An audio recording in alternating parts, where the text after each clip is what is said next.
So we have some news about former Impact World Champion Tessa Blanchard. Of course, Tessa Blanchard hasn't been with the company since leaving Impact Wrestling in 2020, but Tessa Blanchard was recently spotted training with Sasha Banks, Bayley and Kalisto of WWE. Now, former Impact World Champion Tessa Blanchard has been spotted training with WWE superstars such as Sasha Banks, Bayley and Kalisto. Hybrid School of Wrestling, a wrestling school based in Texas, tweeted a photo late Tuesday along with the caption, quote, "Great pick after a great night of training with all of these stars rather." Several other tweets indicate that they visited the school on Tuesday night. Former WWE superstar Funaki is one of the trainers at the school. Now, it was reported back in December that Tessa Blanchard, a free agent, is still yet to decide on her next destination as she is still celebrating her marriage to wrestler Daga. It was noted that the third-generation wrestler is waiting out the pandemic before making any moves. Of course, Blanchard wrapped up her tenure of Impact Wrestling on June 25th last year. She was at the time the Impact World Champion, but the title was vacated after she decided to leave the company following a contract dispute. So I know, again, I wasn't sure whether or not to actually talk about this one when I saw it on social media, but I know that a lot of people are always interested in speaking about Tessa Blanchard and especially the discussion about where will she go next. I don't think you can read too much into this picture, frankly. Sasha Banks, Bayley and Kalisto are not the decision makers in WWE. I think it's just a case of, for whatever reason, they were based in Texas. They might all know Funaki. I don't know. I don't think you can read too much into it, even though I know a lot of people will. When it comes to Tessa Blanchard, my stance really hasn't changed about what I think her next move will be. I know that some people felt that she could go to AEW because of obviously the Tully Blanchard connection. Tully Blanchard's an on-screen performer for AEW. My point of view when it comes to Tessa Blanchard has always been the same, and that is I think she will end up going to WWE. I think the issue with WWE going after Tessa Blanchard is obviously it's going to be PR problems. It's going to be the moment that they announce the signing of Tessa Blanchard, all of these stories and allegations and bad things that have been said about her and that she's allegedly done will raise its head again. That is just inevitable. Whoever signs Tessa Blanchard, if it's WWE, AEW, Ring of Honor, Stardom in Japan, you name it, even if she went back to Impact, people would all say the same thing. All of these stories and all of these allegations would raise their heads again. And I think when it comes to AEW, I don't think they want that. I don't think they want the negative PR. They don't want the bad press. They don't want people to be talking about All Elite Wrestling negatively. When it comes to WWE, WWE doesn't care. WWE doesn't care. And I know that might sound ridiculous because they're a publicly traded company, and to be honest, their value is far more volatile than the likes of an AEW. Their value is obviously far more, but the value is far more volatile considering it's on the stock market, and a bad press story can cause the stock to drop or rise, or certainly can cause the stock to drop, and that can reduce a significant amount of value from the company. Look at all of the amount of value that was lost from WWE just because of all the Saudi Arabia controversy with their deal. When that stuff with the Saudi Arabia and the journalists came out in 2018, WWE stock dropped ridiculous. It was at like $100 a share, nearly, and it dropped to something ridiculous like 60. I mean, they lost like billions out of their value. I mean, it's that volatile that bad press can cause that. But ultimately, even with that in mind, WWE doesn't care. Look at some of the bad PR stories from the last 12 months alone, and I know I've said this over and over again here on the channel, but it's worth repeating. Look at the bad press that WWE's had over the course of the last year when it's firing a third of their workforce. It includes talent, employees, production staff, you name it, during a pandemic, at the height of the pandemic, and then bragging about their record revenues and how much money they made that year to their stockholders and their shareholders. Why? Because they fired all those people. And they still fired all of those people despite them signing billion-dollar contracts. They have, through their TV rights deals with the USA Network and Fox, they have nearly $3 billion in television rights over 5 years. They then license out their WWE Network to Peacock, to NBC Universal streaming service for another $1 billion. They have so much profits from merchandise agreements, licensing agreements, you name it, yet they fire all of a third of their work staff during the pandemic or at the height of the pandemic, whereas you have other companies like AEW that don't release anyone during the pandemic unless it's for extenuating circumstances. That's one thing. You also have, I mentioned the Saudi Arabia agreement. They have that agreement. They're going to be making shows for them for 10 years, these big pay-per-view events once the pandemic is sorted. And all of the controversies alone that come along with that deal are incredible. You've got talent being held hostage at the airport, not being allowed to fly home for a variety of reasons. You've got female performers not being allowed to perform out there because they're a female. You've got people like Aleister Black not allowed to perform out there because he has a certain tattoo on his back that has religious connotations. You have people like Sami Zayn who can't compete out there because he's of Syrian descent. You can't have people like Darren Young, when he was under contract, perform out there because he's a homosexual. And I mentioned you can't have the females just because they're females. It's ridiculous. And then you have the speaking out movement last year. You have the controversies of that, of numerous allegations, serious allegations against various WWE superstars, particularly on the NXT UK side of things, but a couple in the United States as well. Those people, whilst there were some fired, those more senior people and more profitable people, they stuck around with the WWE. You've got the likes of the Velveteen Dream, Austin Theory, Jordan Devlin, Joe Coffey, all of those names still under contract with WWE. Now, I understand their allegations and it's difficult to prove these things and you are innocent until proven guilty, but WWE suspended a lot of them.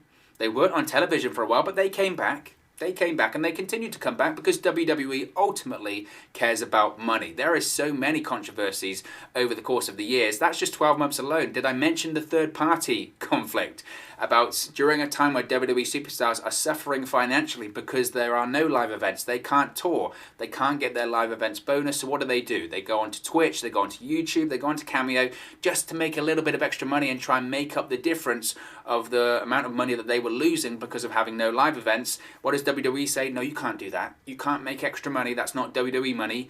We have to have that money, and then we'll give you a fraction of that money. And they talk about infringing on intellectual property, even though they're using their real names and they're using their faces. We own your name, we own your face. You don't own any of that. It's Vince McMahon and WWE being power hungry and power mad and caring all about money.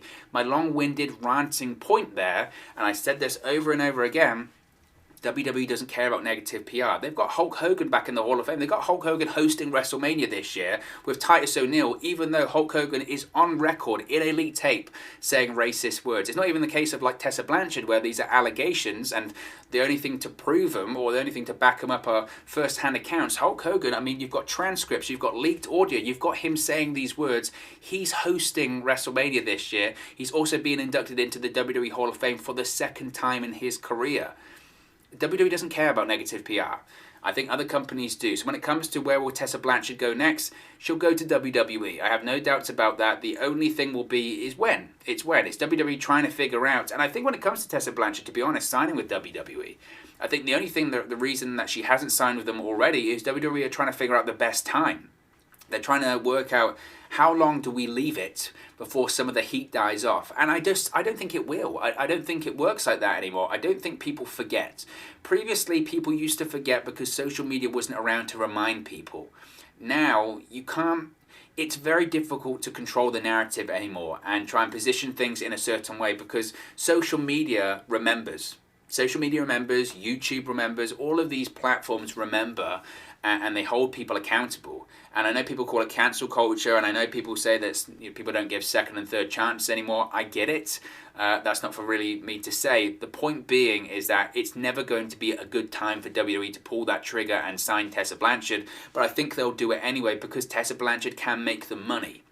I think they're just trying to find the best way of doing that. So I don't think this picture of her training with Sasha Banks and Bayley and anyone like that makes any difference, to be honest. But possibly WWE might be looking at that and saying, well, let's see the attention this gets. If it doesn't get a lot of negative attention, maybe now is the time to bring Tessa Blanchard in. I don't know. I think people might talk about it a bit more than necessary, but it's certainly interesting nevertheless. Now, the other thing I wanted to talk about, since I'm talking about Impact Wrestling, was a little bit of information as to why Impact Wrestling moved the Impact Rebellion pay-per-view.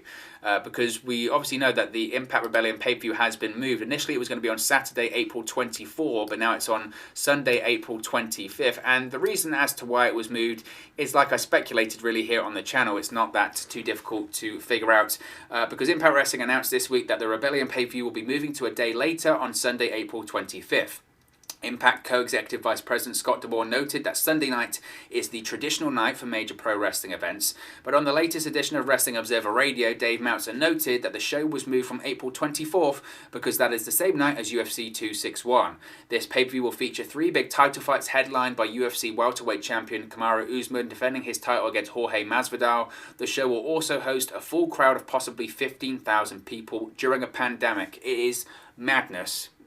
That is madness. That is madness. I also saw something, I think in the last couple of minutes or so, saying that the UFC are reporting that that show is sold out, which if that is the case, it's insane. It is absolutely insane. And I remember talking about this on Twitter at the time. When it was announced, like 2 Mondays ago, something like that, a couple of weeks ago. It was announced by Dana White on social media. We're going to be doing this UFC event and it's going to be a full capacity crowd in Jacksonville, Florida.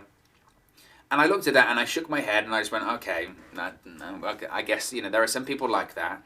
But I thought, it won't happen because people will say this is madness. You can't, it's one thing to have live fans at a show with social distancing and all of these different protocols and mask wearing and hand sanitizing and socially distant pods and signing waivers and all that kind of stuff. I think I get that. And even I'm still trying to wrap my head around, is that completely safe? But then you've got the vaccine and that still doesn't mean that you can't infect other people, though. It just means you won't get sick. It's still a very difficult situation. We're still in the midst of this. There is light certainly at the end of the tunnel, but we're not out of the tunnel by any stretch of the imagination yet. The pandemic is not over, unfortunately. It's not. We're getting there, but it's not. And I thought when I saw this announcement by Dana White, I thought people underneath will be saying, you know what, look, I understand what you're trying to do. I understand you're trying to deliver a good show. I understand you're trying to make people happy. I think he's just more thinking about money. But I understand that you're trying to get press and all this kind of stuff. But this is beyond reckless. And I would have hoped that the local government or the local officials in Florida would say, look, I know we said you could open up and you could run the stadiums at capacity events, but no one has because nobody's stupid enough to do that because it could set the state back even worse. It could be a really bad idea. I thought that we were going to see all of that response, and I was stunned to scroll underneath and see all of these people just going, yes, great, good for you, Dana White. Yes, Dana brings the goods. Dana's done this, Dana's done that. I was stunned. And I voiced my opinion on it, and that's just what it is, right? It's my opinion. I like to think it's backed up by science and listening to the experts and not wanting to see people die and not wanting to see people get sick and not wanting to see any of this get worse because we are on the cusp of things starting to get slightly better, but it can get worse if we don't follow through on this. It can get worse if we don't follow the right advice and we continue to be steadfast in the way that we approach it. It can get worse, but it is getting better. And I voiced my opinion on it, and as I mentioned, that's just my opinion. The amount of people that were so angry by that, the general response is, well, if you don't like it, don't go. First of all, I can't go. I'm over here in the UK. It's my opinion. So that's one thing. It sounds ludicrous. Don't like it, don't go. I wasn't planning on flying to Jacksonville anyway from the United Kingdom. 2, the response is, well, if you don't like it, stay at home and don't watch and just let everyone else go. And that's not the point. That's not the point. Surely it should be, as a human, it's your responsibility to try and explain to people or try and educate people that if you follow through on this and if you go through all this, you could be causing serious damage, maybe not to yourself. And that's the thing that concerns me. It's the selfish nature of all of that, is that people are just focused on themselves. They're not worried about possibly interacting with someone that is vulnerable or is someone that could get deathly sick because of it or someone that could die because of it. They'll say, well, I've had the vaccine, I'm immune and all that kind of stuff. And it's like, it's not about you. And that's the problem, is everyone thinks it's about them. It's not. It's about other people. It's about preventing the spread of this getting worse. It's about people not getting sick. It's about people not dying. And I would hate, if it was me, I would hate to know that someone possibly died or got seriously ill because they went to a UFC fight. That just seems ludicrous. Or someone lost a family member because I went to a UFC fight. That seems madness. It seems madness. I know that's a massive tangent I've gone off on, but I think it's important to talk about. Nevertheless, That's the reason why Impact Wrestling have moved the Rebellion pay-per-view. It makes a lot of sense. Impact Wrestling, I think, have been very smart when it comes to deciding, look, you have to swallow your pride. They understand how big they are or aren't when it comes to NXT and the UFC. They know that if they had the Rebellion on Saturday, April 24, they tried to compete with UFC, they would get crushed. Not that they would ever beat them, but it would eat in significantly to the audience that they want for that night. And they know that that's stupid to try and compete with that. And it's the same for NXT. They know that if they stuck to Tuesday nights, it's not a case of they would beat NXT or they would lose. They would lose anyway, but the problem is that NXT will eat into their own audience. They have to swallow their pride and they have to do what's best for the company, what's best for the brand. And that's the same for this Rebellion pay-per-view, because it's going to be a massive pay-per-view for them. It's a huge pay-per-view. And because UFC are now on that date, they have to realise, okay, how do we make the most out of this? We have to move it. We have to move it to another night where there's no competition, because this is going to be big for Impact, and we need to have no competition to maximise the potential of this event. So it's a smart move. It's a smart move, and it makes a lot of sense to me. But of course, as always, it's just one man's opinion. What are your thoughts on Tessa Blanchard training with some WWE superstars, and the reason why Impact Rebellion was moved by Impact Wrestling? Let me know your thoughts in the comment section below. I'll do my best to respond and reply to all of your comments. Really enjoy interacting with you guys, talking about Impact Wrestling, AEW, WWE, New Japan Pro Wrestling, all things pro wrestling here on the channel. So be sure to get involved in the community. Drop a comment below. All opinions are welcome. If you have enjoyed this video, please do smash a like on the like button too. Really does help us out here on YouTube, get the rankings, and get into people's recommendation feeds if they haven't seen our videos previously. But most importantly, if you haven't already, please do subscribe to Wrestle News 365. You can do that by clicking the bottom right hand corner of the screen right now, or if you wait a few seconds, there'll be a subscribe button at the end of this video, along with another video for you to watch. Thank you very much for watching, listening, streaming, or however you come across this video today, and I'll speak to you again very, very soon. Hey guys, thank you for watching, listening, streaming, or however you come across this video today. Be sure to click on the video on the right there to watch our next video, or click the bottom there to subscribe, or the bottom right hand corner. Thank you very much, and I'll speak to you again very soon.